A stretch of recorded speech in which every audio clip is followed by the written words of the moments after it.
आयुक्तांकडे आज आम्ही ठाणे महानगरपालिकेतल्या काही मुलांसाठी गेलो होतो।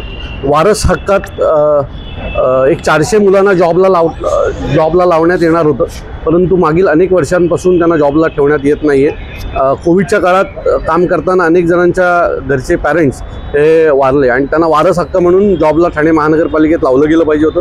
कोर्टाने देखील तसे आदेश दिले, त्यानंतरही महानगरपालिका हरगर्जीपणा करत होती। मागच्या 10 दिवसापूर्वी आमचे रवींद्र मोरे हे आयुक्तांना भेटले होते आणि पुढच्या 8-10 दिवसात करतो म्हणून त्यांनी सांगितलं होतं, पण त्याच्या कुठल्याही प्रकारची पावलं उचलली जात नव्हती। म्हणून आज आम्ही पुन्हा त्यांना भेटायला आलो आणि त्यांनी आज तात्काळ आजपासूनच मुलांना कामावर रुजू करायला सुरू करतो असं आम्हाला शब्द दिलेला आहे। तुम्हाला असं वाटतं की महाराष्ट्र नवनिर्माण सेनेमुळे हे 350-400 मुलांना आज न्याय मिळालेला आहे, त्यांना त्यांच्या नोकऱ्या मिळालेल्या आहेत असं मला वाटतं। बरेचसे करोड रुपये थकबाकी झाले, ऑडिट पण झालेलं नाही आहे। माझं मत आहे की आमच्या जर घराचं 15,000 रुपयाचं जर टॅक्स बाकी असेल तर ठाणे महानगरपालिकेचे कर्मचारी आमच्या घराच्या बाहेर ढोल घेऊन येतात। मग आमचेच जर पैसे 3,000 कोटी काय किती आहेत मला माहीत नाही, पण काही कोटींमध्ये म्हणजे ना घेता बोलायला पण आम्हाला भीती वाटते, एवढा मोठा तो आकडा आहे। आता आम्ही पण ढोल घेऊन यायचं का महानगरपालिकेच्या बाहेर आणि वाजवून म्हणायचं का की ऑडिटचं काय झालं, का ऑडिट नाही झालं, पैसे कोणी खाल्ले? मला असं वाटतंय की योग्य वेळ आहे।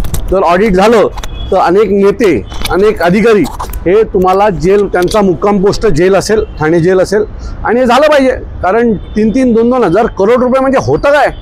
का नाही ऑडिट झालं? कोणी नाही केलं? कोण दोषी आहे? अकाउंट डिपार्टमेंट काय करत होतं? या सगळ्यांची अनेक प्रश्न आहेत आणि त्याचं उत्तर आम्हाला मिळालं पाहिजे। याच्यावर जर कारवाई झाली नाही तर आम्ही महानगरपालिकेच्या आयुक्तांच्या दालनाच्या बाहेर, जसं आमच्या घराच्या बाहेर ढोल घेऊन येतात ना टॅक्स भरलं नाही म्हणून, तसं 300 कोटी रुपयाचं काय झालं हे विचारायला आम्ही ढोल घेऊन येणार।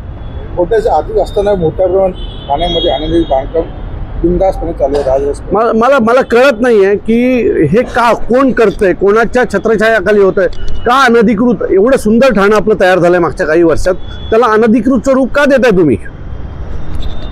अनधिकृत ठाणे बनवून मला वाटतं की हे सगळं खराब करताय। आणि एखादी ज्या वेळेला तुम्ही बिल्डिंग बनवायला घेता, गरीब लोक त्यांची छोटी घरं विकत घेता आणि नंतर काही दिवसांनी जाऊन तुम्ही तोडता। त्याच्यापेक्षा त्या होऊनच देऊ नका ना।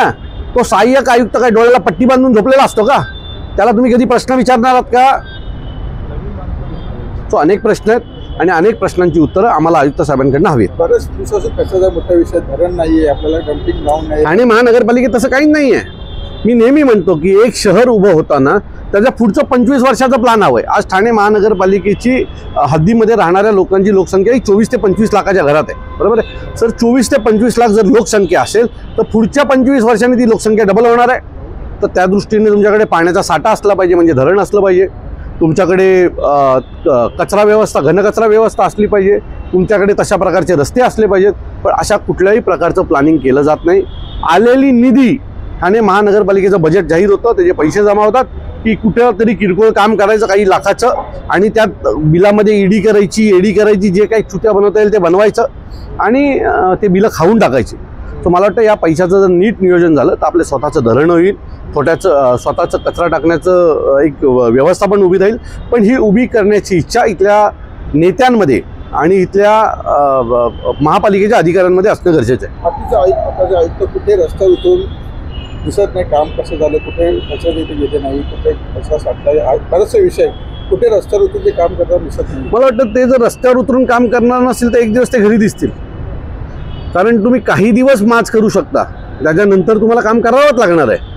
जर ठाणेकर त्रस्त आहे, त्यांचं मत आहे की आमची कामं होत नाहीत, तर आयुक्तांची जबाबदारी आहे, तुम्ही पालक आहात, तुम्हाला जाऊन ते पाहायला पाहिजे आणि त्याच्यावर उपाययोजना केली पाहिजे। पण मी आता आयुक्तांशी या विषयावर बोललो, आयुक्तांनी मला सांगितलं की माझ्याकडे जागाच नाही आहे आणि ती जागा उपलब्ध करायचं काम चालू आहे।